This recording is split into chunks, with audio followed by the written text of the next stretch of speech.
क्योंकि आहार से ही हमारे अंतःकरण का भाव बनता है। गलत आहार तो अंतःकरण का भाव गलत, बुद्धि गलत निश्चय करेगी, मन गलत संकल्प करेगा, चित्त गलत चिंतन करेगा, अहंकार की गलत स्वीकृति होगी, तो हमारा जीवन व्यर्थ चला जाएगा। आहार शुद्ध तो हमारे विचार शुद्ध, व्यवहार शुद्ध।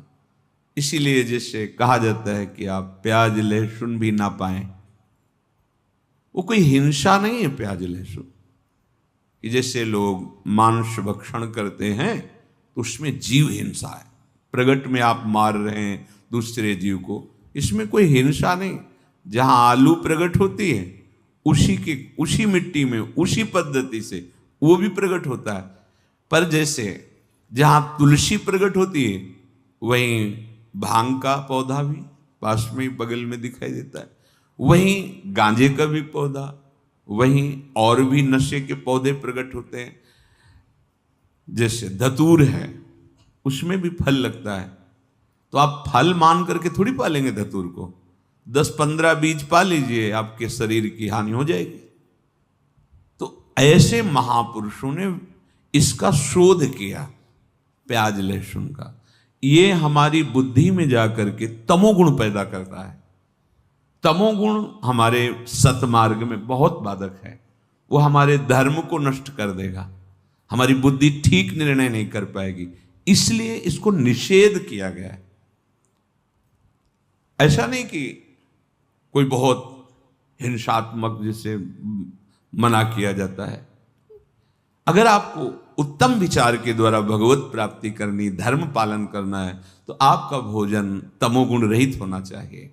बासी, दुर्गंध युक्त या जो निषेध किए गए वो पदार्थ।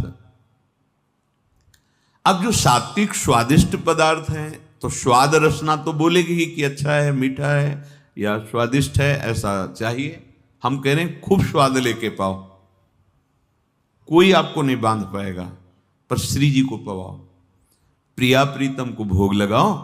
आपके मन में आ रहा है आज ये हाँ ठीक है, सुविधा है, आप बनाइए और श्री जी को पवाइए, पद गाइए। जब भोग लग रहा है कीर्तन कीजिए, एक पद सुनाइए चतुरासी जी, भोग उछारिए, फिर बड़े स्वाद से पाइए धीरे धीरे। हमारी श्री जी ने कैसा है, कितना स्वादिष्ट है, आह लाडली लाल ने पाया है, इसलिए आपके अंदर भक्ति बढ़ेगी, आपके विचार पावन होंगे, स्वास्थ्य ठीक रहेगा और कोई अपराध नहीं लगेगा। नहीं तो बिना भोग लगाए पाना वैष्णव पद्धति में तो अपराध है ही, लेकिन गीता जी में भी भगवान ने कहा है जो अपने लिए पकाता है, मुझे अर्पित नहीं करता है, वो पाप खाता है। श्रीपाद कह रहे हैं विषमयु स्वादन्नम अर्थम महा।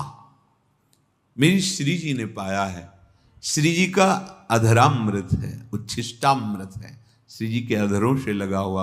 हम भाव में डूब बस हो गया, अब वो तुम्हारी वासना नहीं बनेगी, उपासना बन गई। उच्छिष्टामृत भुक्त वही वह, और बड़े स्वाद से पाइए। श्री जी ने पाया है ना, कितना सुंदर इत्र है, श्री जी के श्रीअंग में लगा, वो आपकी भक्ति बढ़ाएगा।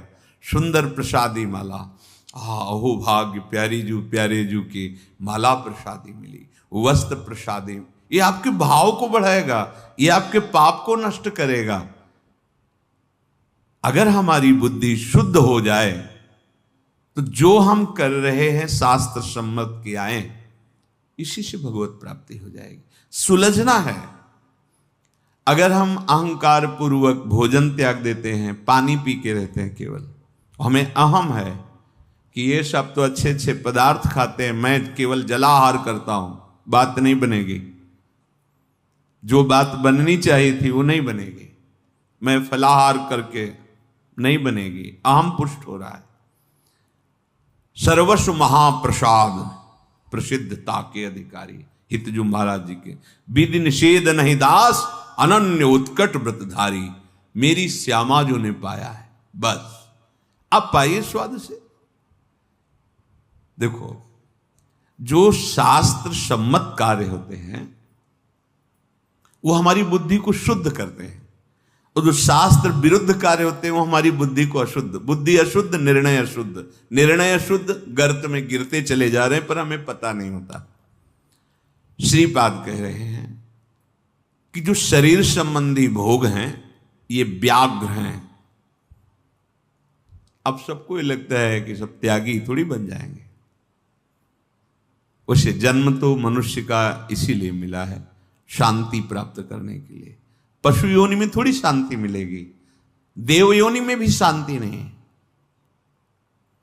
शांति तो मनुष्य जीवन में ही प्राप्त होती है। कैसे? त्यागात शांतिरंतरम। नहीं समझ में आएगा, मलिन बुद्धि है। आपको लग रहा है जीवन मिला है सुख भोगने के लिए और सुख है ये नहीं, जीवन महासुख भोगने के लिए मिला है और महासुख है प्रभु का नाम, प्रभु का धाम, प्रभु का रूप, प्रभु की लीला। आप खुद देख लीजिए, अगर इस सुख से आपकी बुद्धि ठीक हो जाती तो आप जगत में दृष्टि डाल के देखिए, बहुत ही छल कपट के द्वारा बल बुद्धि लगा करके भोगों को भोगते हैं और इतने अशांत और मलिन हो जाते हैं कि पूज्य जनों की हत्या कर देते हैं। आसुरी प्रवृत्ति बढ़ जाती है, आजीवन कारावास, फांसी, नाना प्रकार के रोग, दंड, ये सब प्राप्त होते। क्या हुआ? सुख शांति खोज रहे थे, दुख अशांति क्यों मिली? क्योंकि बुद्धि निर्णय ठीक नहीं कर रही। संत महापुरुषों के वचन मान लो, जब आपकी बुद्धि शुद्ध होगी तो आप खुद बलिहार जाओगे कि अगर ये वचन मुझे ना मिलते तो मैं कहां गिर जाता, कहां बह जाता इस माया के प्रवाह में। ये जो महापुरुष जन बोल रहे हैं, ये करुणा करके बोल रहे हैं। इनको कुछ नहीं चाहिए आपसे, इनको जो परम सुख है वो प्रियाजू प्रदान कर रही। ये केवल आपके मंगल के लिए, अपने लोगों के मन को परम शांति, परमानंद की प्राप्ति के लिए बोल रहे हैं। जितने भी भोग हैं दुख योनया है। उचित भोग शरीर धर्म निर्वाह के लिए भगवत अर्पित करके शास्त्र सम्मत भोगो, कोई परेशानी नहीं। भोग भोगते हुए परमात्मा प्राप्ति हो जाएगी।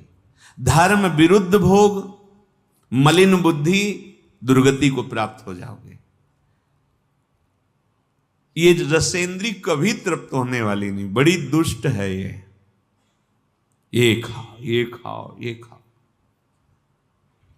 देश विदेश घूम रहे हैं, अर्थ प्राप्ति हो जिससे हम भोग प्राप्त करें।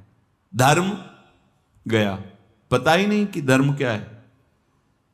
जहां तलवार की नोक पर खवाने की चेष्टा करने पर वो अपने शरीर का त्याग कर देते थे, नहीं खाते थे, वही तुम पैसा दे के खा रहे हो।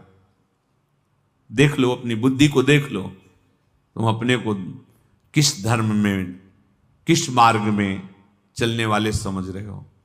जहां तलवार की नोक पर कि तुम खाइए तो अपने प्राणों को त्याग देते थे, गला कटवा देते थे, वहां तुम पैसे दे के खा रहे हो, वही चीज खा रहे हो। कहां तुम्हारी बुद्धि गई? सुना कि अमुक आक्रमण कर रहा है, हजार हजार माताएं एक साथ आग की ज्वाला में उतर गई। आग की ज्वाला में उतरना अच्छा है, लेकिन अधर्मियों का स्पर्श नहीं। क्या बुद्धि थी? आज हमारी बुद्धि कहां पहुंच रही है? अगर अध्यात्म को नहीं समझोगे तो बुद्धि को ये माया नहीं सुधारती है, अध्यात्म सुधारता है, भगवत मार्ग सुधारता है। भगवत मार्ग आत्मानंद है, ये पर नहीं है, ये स्वा है। समझना बहुत कठिन है। उपदेश दे देना सरल है, उपदेश सुन लेना सरल है, स्वा पे स्थित होना बहुत कठिन होता है। इसीलिए वर्तमान के भोगों में हम फिसल जाते हैं। महापुरुष जन आदेश कर रहे हैं, ये व्याघ्र की तरह तुम्हें विषय वासनाएं नष्ट कर देंगी, ये रसेंद्री तुम्हें नष्ट कर देगी। आज कितनी घृणित बुद्धि का हो जाती है। रसेंद्री से क्या तुम पाना चाहते हो? क्या है जिसे कहते हैं बहुत बल प्रदान करने वाला, और क्या क्या बड़ाई करके लोगों की बुद्धि में बैठाल दिया। आप देखते हैं उसके अंदर क्या है? बुद्धि मलिन है, इसलिए हम अपने को बहुत ग्रेजुएट समझते हैं, बहुत पढ़े लिखे समझते हैं और सोचते हैं इससे बल बढ़ेगा। शारीरिक बल भी तभी काम आता है जब बुद्धि बल प्रवीण हो। बुद्धि बल प्रवीण ना हो तो शारीरिक बल का विशेष महत्व तो नहीं होता। तुम काल को शरीर से नहीं जीत सकते हो, तुम प्रारब्ध को शरीर से नहीं जीत सकते हो। बहुत सावधान। सब देख लो, विवेक के द्वारा देखो जरा जगत में क्या हो रहा है। भगवन नाम, भगवत चरण आश्रित बुद्धि इस जगत में भी आनंद प्राप्त करके और परमानंद में जाती है। मान लीजिए कितनी घृणित बुद्धि हो रही है। भला किसी दूसरे के शरीर को काट कर खाने से तुम्हें सुख मिलेगा? तुम स्वस्थ रहोगे, तुम चिंता रहित हो जाओगे, शोक रहित हो जाओगे। विषमियो स्वादन्नमर्थम, जिंदा पशु को ऐसे बांध के नीचे से आग लगाए। एक एक सेकंड का हिसाब होगा आपका, एक एक सेकंड का। कैसे? बस में बैठे जा रहे हैं, बारात में सब मस्त है, अचानक आग लग गई, सब भून गए, जल गए पूरे। एक्सीडेंट हुआ, मर गए। ये हो, पूरी बस खाई में गिरी, सब नीचे। जा रहे हैं दर्शन करने, पैर फिसला, गिर गए, ये हुआ, टूट गया। वो दोष देंगे भगवान का। आज तुम सत्कर्म की तरफ कदम बढ़ा रहे हो, लेकिन तुमने क्या क्या कर्म किए? तुम्हें कभी होश आ रहा है? उसमें परमात्मा है, उसमें जीव जो कहा गया है, जो तड़प रहा है, उसे तुम धीमी धीमी आग में भूंज रहे हो। ये ब्याज सहित मिलेगा, चिंता मत करो। जब ब्याज सहित मिलेगा उस समय तुम सुधर गए हो, मान लो। भले किसी भी यश में, किसी भी स्थिति में जब ब्याज सहित वो मिलेगा तब ये होगा भगवान बड़ा बुरा करते हैं, देखो हमने क्या बुरा किया था या इसने क्या बुरा किया था। लेकिन तुम त्रिकालज्ञ तो हो नहीं कि तुम पूरे बहुत होश में, होश में जो कह रहे हैं होश में हो जाओ। खेती है, जो बोओगे वही काटोगे। एक दाना 100 दाना देता है। एक तुम्हारा कर्म जो 1 मिनट दूसरे को कष्ट दिया, वो 100 मिनट तुम्हें कष्ट देगा। पर यह होता है कि जब मिलता है तब सबको दिखाई नहीं देता है। जब दंड मिलता है ना भाई, अगर ऐसा कुछ विधान होता कि उसने गाली दी, तुरंत 4 थप्पड़ पड़ गए किसी ने, तो हुआ, हिसाब हो गया। ऐसा तो नहीं है। मुकदमा चलता है वर्षों, फिर कहीं उसे दंड का विधान होता है, तब तक कोई जानता नहीं। यहां की भी बात ऐसे ही हमारे भगवान का हिसाब है। स्वादन अनर्थम, ये विष के समान है। अगर रसेंद्री की केवल वृत्ति पूर्ण करने के लिए जीवों की हत्या, ये सब मान जाइए, हाथ जोड़कर प्रार्थना करते हैं, आप हमारी आत्मा है, आप हमारे हैं। अगर किसी को भी तुम कष्ट देने की बात सोचोगे तो वो तुमको हिसाब भोगना पड़ेगा, चाहे आगे कुछ भी बन जाओ। तुम बैरागी बन जाओ, विरक्त बन जाओ, कुछ भी बन जाओ, वो ब्याज से तुम्हें भोगना पड़ेगा। हां, या तो इस कोटि की स्थिति हो गई है तो शरीर में दंड है, पर आपको अनुभव में नहीं आएगा। भजन की आएगा, शरीर में आएगा। एक तितली की गुदा में कांटा डाल के छोड़ दिया तो मांडव ऋषि की गुदा में सूली काट दी गई, निकाली नहीं गई। अवश्यमेव भोक्तव्यम, श्री भगवान के वचन, अवश्यमेव भोक्तव्यम कृतम कर्म शुभाशुभम। नहीं भाई, तुम्हें देख रहा है शास्त्र शीर्षा पुरखा सहस्राक्षा सहस्त्रपात, वो हजारों नेत्रों से तुम्हें देख रहा है, किसी के साक्षी देने की जरूरत नहीं, वो देख रहा है। इसलिए विषमी स्वादन्नमर्थम महा क्यों कहा जाता है? भगवान को अर्पित करो। तुम्हारी हिम्मत नहीं पड़ेगी अवक्ष पदार्थ भगवान के सामने रखने की, वही सात्विक पदार्थ ही भगवान को भोग लगाओगे तो भगवत अर्पित समस्त दुखों का नाश करने वाला बन जाएगा। स्वाद भी मिलेगा, स्वास्थ्य भी बनेगा, पुण्य भी बनेगा, पाप भी नष्ट होंगे। लाभ ही लाभ हो गया। जब आप रसोई बनाए, भोग लगाए और आप ही पाए तो इसमें कितना लाभ हो गया। आपका भजन बन गया। जब से रसोई शुरू की, भोग अर्पित किया, भगवान की प्रसन्नता मिली, प्रसाद पाए सात्विक, स्वास्थ्यवर्धक, दुख नाशक, पाप नाशक, प्रसादे सर्व दुखा नाम हानिरस्य उपजायते। वो भगवत कृपा प्रसाद समस्त दुखों की हानि कर देगा, नाश कर देगा। समझ में नहीं आता। यही समझाने के लिए सत्संग, भगवत प्रेमी महात्मा जन विविध रूपों में, विविध भावों में इस जगत को अमृत पान कराते हैं। नर्थ प्राय मशाधु लोक मिलनम सर्वार्थ विभ्रंशवत। ये धन की प्रधानता बुद्धि में हो जाने से अनर्थ जागृत हो जाता है। जिसे हम अर्थ कहते हैं उसे धर्म से सीमित किया गया है। धर्म, फिर अर्थ, फिर काम, फिर मोक्ष। काम को मोक्ष के समीप रखा गया है और अर्थ को धर्म के समीप रखा गया है। धर्म से अर्थ कमाओगे तो कामनाओं की जो पूर्ति होगी वो मोक्ष की तरफ ले जाएगी। अधर्म से अर्थ कमाओगे तो राक्षसी भाव जागृत हो जाएगा और तुम्हारी दुर्गति हो जाएगी। जैसे हमें प्रगट में दिखाई देता है कि 1 लाख रुपया का जरा छल कपट किया, 1 लाख मार दिए, ठीक है, तुमने तो ऐसा कर दिया, तुम्हें बड़ा सुख लग रहा है। अब वो 1 लाख जब तुम्हें मारेंगे बहुत सह नहीं पाओगे।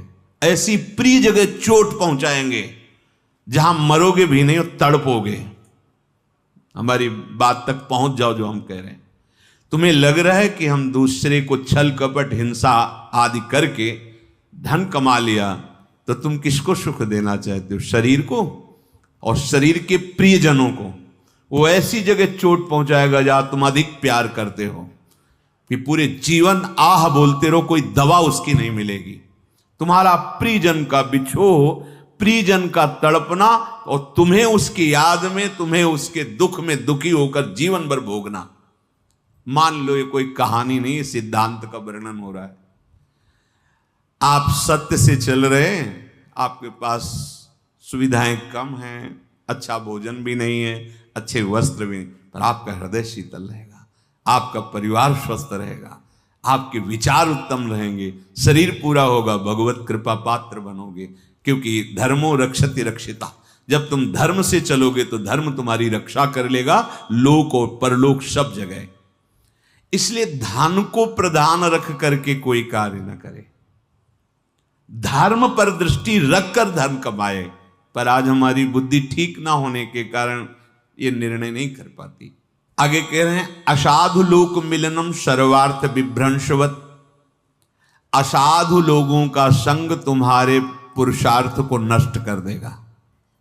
बड़ी कृपा हुई जो भगवत मार्ग मिला है। अब असाधु का संग, बाहर से असाधु बनकर अगर आपके पास कोई आएगा तो आप संगी नहीं करोगे, क्योंकि इतना तो है ही ना। पर वो साधु वेश में असाधु चिंतन, असाधु आचरण, तो आप मित्र बना करके पतित हो जाएंगे। इसीलिए शास्त्रीय सिद्धांत परमार्थ के पथिक के लिए है असंगोहम पुरुषः, असंग भावना। सबसे भगवत भावना है, पर हमारा कोई न मित्र है न कोई शत्रु है। जहां हमारे आंतरिक अध्यात्म मार्ग में कोई प्रहार करे, हमें सहना नहीं चाहिए। बाहर शरीर में प्रहार करे तो भगवत मार्ग के पथिक है, एक बार सहने की चेष्टा करेंगे प्रभु की कृपा बल से। लेकिन हमारे मार्ग पर प्रहार कर दे तो असहनीय हो जाना चाहिए। क्या असहनीय? जैसे कोई हमारे हृदय में नाम चल रहा है, नाम की वृत्ति रोक रहा है, बात से, चेष्टा से, सुख दर्शा के, मित्रता से, हंसी मजाक से, जैसे भी जाके संग कुमति मति उपजय करत भजन में भंग, तजोरे मन हरि विमुखन को संग। चाहे कोई कितना प्रिय हो, पर परम प्रीतम प्रभु से विमुख करने वाली बात, विमुख करने वाली चेष्टा, विमुख करने वाला खान पान संग, जाके प्रिय न राम वैदेही तजिए ताहि कोटि बैरिशम जद्य परम शनि। आपके हरि गुरु निंदा कोई कर रहा है और आप सोच रहे हैं हमारे परिजन हैं, रिश्तेदार हैं, मित्र हैं, अगर हम इनका विरोध करेंगे तो फिर मित्रता टूट जाएगी। तो कह रहे हैं असाधु लोक मिलनम सर्वार्थ विभ्रंशवत। ये मित्रता, ये रिश्तेदारी तुम्हारे जो सर्वार्थ भगवत प्राप्ति का मार्ग है उससे विमुख कर देंगे।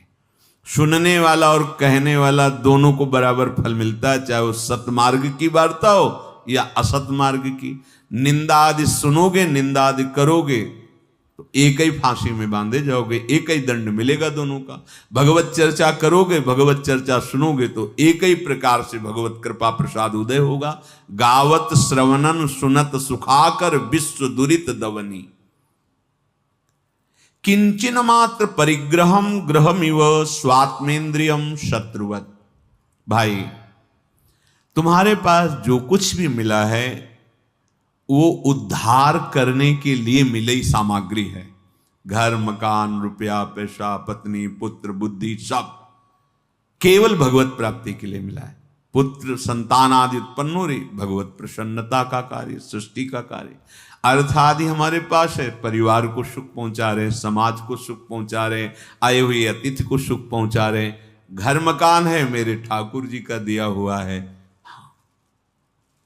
अपने प्रभु को घर का मालिक मान करके सेवक भावना से नाथ सकल संपदा तुम्हारी, मैं सेवक समेत सुतनारी। बढ़िया आनंदमय जीवन ये भी और परलोक भी बनेगा। यदि आपने ये मेरी वस्तु है, मेरा अधिकार है, तो कह रहे हैं ये बात तुम्हारे आत्मस्वरूप को ढक देगी, परमार्थ से विमुख हो जाओगे। बस समझो, ना हमारा घर है, अभी प्राण निकल जा, क्या है तुम्हारा? बस केवल सोच तुम्हारी है, तुम्हारा कुछ नहीं है। इसके पहले कितने लोग इसको मैं करके चले गए और कितने मैं करेंगे आगे। तो वर्तमान में तुम तो समझ जाओ कि ये मैं मेरा नहीं है, ये सब कुछ प्रभु का है। कुछ समय के लिए तुम्हें वास मिला है, और वास मिला है भगवत प्राप्ति के लिए। साथी मिले, पति पुत्र पत्नी, जो भी ये संबंध है, ये सब भगवत सेवा संपादन के लिए। समझ नहीं आ रही, भोक्ता बनकर, कर्ता बनकर, मालिक बनकर, स्वामी बनकर दुर्गति को प्राप्त हो जाते हैं। स्वामी प्रभु है। बड़े बड़े महापुरुषों ने गृहस्थी में रहकर स्थिति प्राप्त की है, बड़ी ज्ञान की, भक्ति की ऊंची स्थिति प्राप्त की। ऐसा नहीं कि गृहस्थी धर्म में चलने से अध्यात्म मार्ग नहीं चल पाया जाता, ऐसा बिल्कुल भ्रम है आपको। किंचन मात्र परिग्रहम ग्रहमिव स्वात्मेंद्रियम शत्रुवत। कुछ भी अपना नहीं है प्रभु के सिवा, ये बात मानना है आपको अंदर से। सब कुछ प्रभु का है। आपको जितनी अधिकार सेवा दी गई तो सेवा दी गई। ये मकान, इतने लोग, इतना खान पान, इतनी खेती, इतना व्यापार, इसको आप सेवा दी गई।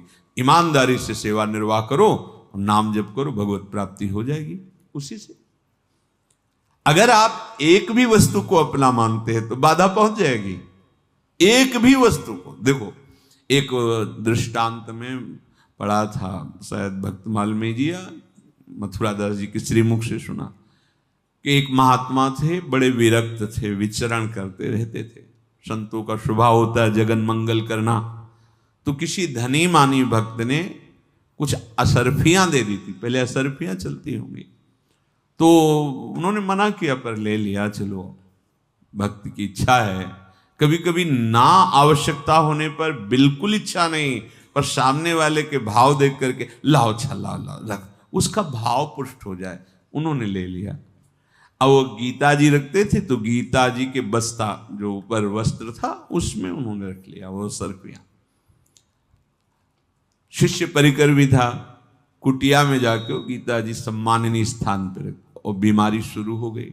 किस समय क्या हो जाए कुछ पता थोड़ी। अब उनके चिंतन में था कि वो अशर्फियां बेच करके उससे हम स्वादिष्ट पदार्थ खरीद करके संतों को पवाएंगे। अब संत जनों को अर्थ मिलेगा तो भागवती की होगा। सुंदर फूल लाके प्रभु को फूल बंगला में बैठा लेंगे, भोग लगाएंगे, संतों को पवाएंगे, नाम कीर्तन करेंगे। और चिंतन बना असरफियों का, शरीर छूट गया। ये पानी का बुलबुला है, कब फूट जाए इसका कोई पता नहीं। सांप बनकर उसमें बैठे।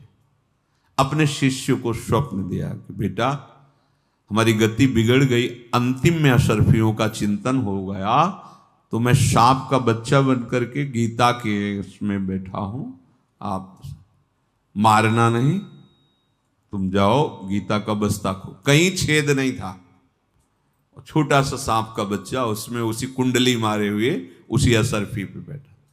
तो अब तो स्वप्न में बता दिया, तो प्रणाम किया, उस सांप का बच्चा ऐसे निकला, असरफियां ली और संतों को फिर निमंत्रण दिया और भंडारा किया और वो सर्प गति से मुक्त हो गए।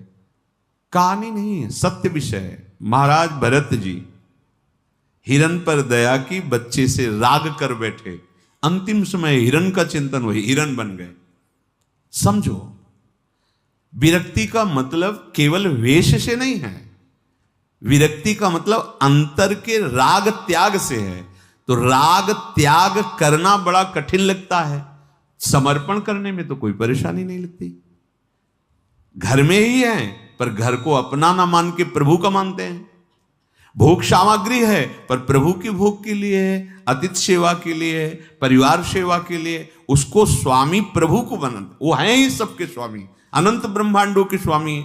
ये भूल सुधार लोगे तो घर बैठे महात्मा हो जाओगे, घर बैठे तुम्हारी साधना बन जाएगी। अगर भूल हो जाए तो महात्मा भी गति बदल जाती, देख रहे हो ना। बहुत सावधानी, महापुरुषों के वचनों को समझना है। किंचन मात्र परिग्रहम, तो क्या था भरत जी के पास परिग्रह? कुछ नहीं था। राज परिवार सब महल छोड़कर आए हुए थे, पर राग था।